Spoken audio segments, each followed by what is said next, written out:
আসসালামু আলাইকুম। কেমন আছেন? আল্লাহ ভালোই রাখছে। আল্লাহ যেমন রাখে এমনই ভালো, কারণ তার উপরে তো আর কোনো আমাদের জোর জবস্তি নাই। আজকের ব্লগটাও আমি অনেক ভোর থেকে শুরু করছি, অনেক ভোর মানে সূর্য টুর্য উঠছে আর কি। তখন বাইরে গেলাম একটু, ভাবলাম ঘরের কাছে একটু যাই। ভালো লাগে না, মনে চায় যেটা করতে ইচ্ছা করে সব তো আর করতে পারি না, যেটা সম্ভব হয় ওটা করার জন্য মরিয়া হয়ে থাকি। তো যেভাবে সেই কাজ, আমি আমাদের ওদিকে একটা নামার জায়গা আছে, আর আগেই তো বলছিলাম যে ডেয়ারি ফার্মে আছে এদিকে। ওই ডেয়ারি ফার্মের ওই যে নিচা এলাকাটা, ওই দিকে নামলে ভালো লাগে মাঝে মধ্যে একটু এই ঘোরাঘুরি আর কি। তো দেখতে গেলাম, খুব সকালবেলা ছিল তো ঘাসগুলি একদম ভিজা ছিল, তো অনেক সাবধানে পাড়া দিচ্ছে। আর দেখি এই যে কলা গাছটা নুইয়া পড়ছে, তো এখানে কলাও ধরেছিল, ভালো লাগছে দেখা।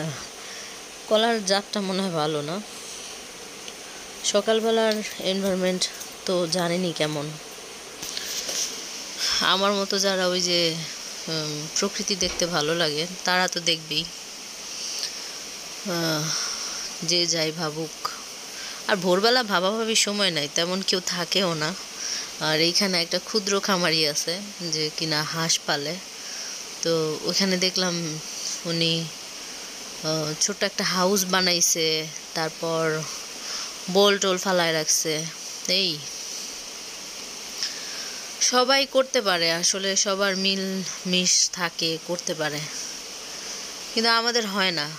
আছে না কিছু মানুষের কপালে ওই যে আপন মানুষ জুটে না, তো আমাদের দশা হয়েছে এরকম।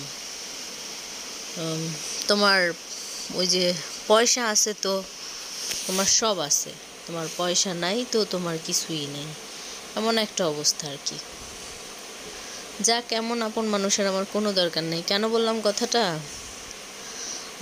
আমি কিছু মুরগি পালি, যেটা আমি অনেক ইয়াতেই দেখাইছিলাম। আমার কিছু মুরগি আছে, অনেক শখের মুরগিটা, কারণ সে একা একাই আমার কাছে আসছে। আমি মালিকরা তো অনেক খুঁজছি কিন্তু আর পাই নাই।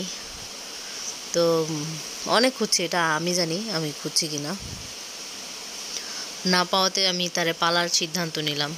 তো একে একে সে বাচ্চা দিল, বড় হইল বাচ্চারা।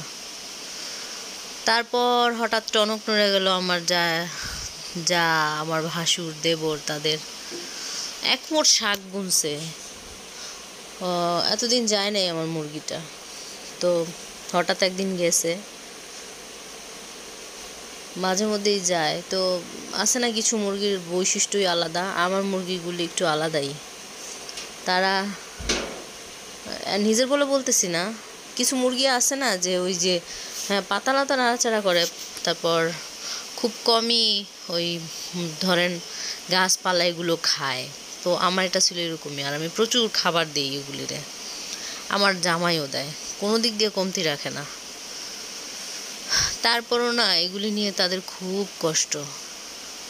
এটা আমার বলেই তাদের এত কষ্ট, অন্য কারো হলে হইতো না, কারণ যে যেখানে থাকে তার পরিবেশটা কীরকম সে জানে। তাই বললাম আর কি, দুঃখে দুঃখের অনেক কথা বলে ফেললাম। অনেক অনেক কিছু তো সবাই বলতে ইচ্ছা করে, অনেক কিছু বলাও হয়ে ওঠে না।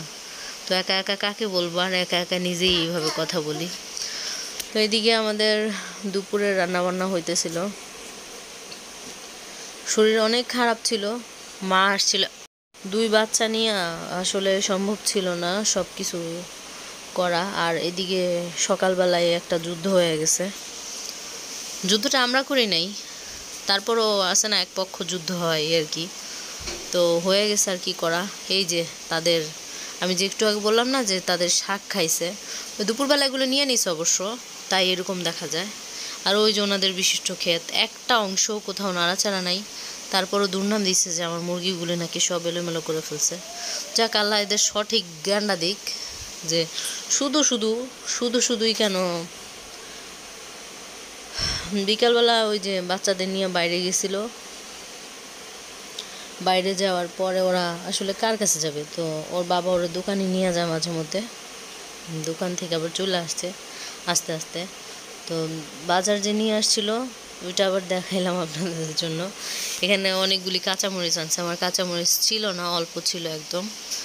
আর তরকারি ভ্যান থেকে মাঝে মধ্যে চিপ রেটে পাওয়া যায়, তো ভাবলো কিছু রাখি। আর কালকে আমি কিভাবে এগুলি অর্গানাইজ করে রাখি দেখাবো।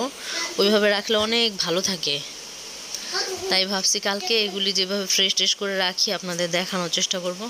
দেখবেন, ভালো থাকবেন আমার জন্য, আমার পরিবেশটা যেন ভালো হয়। আসসালামু আলাইকুম রহমতুল্লাহি ওয়া বারাকাতুহু।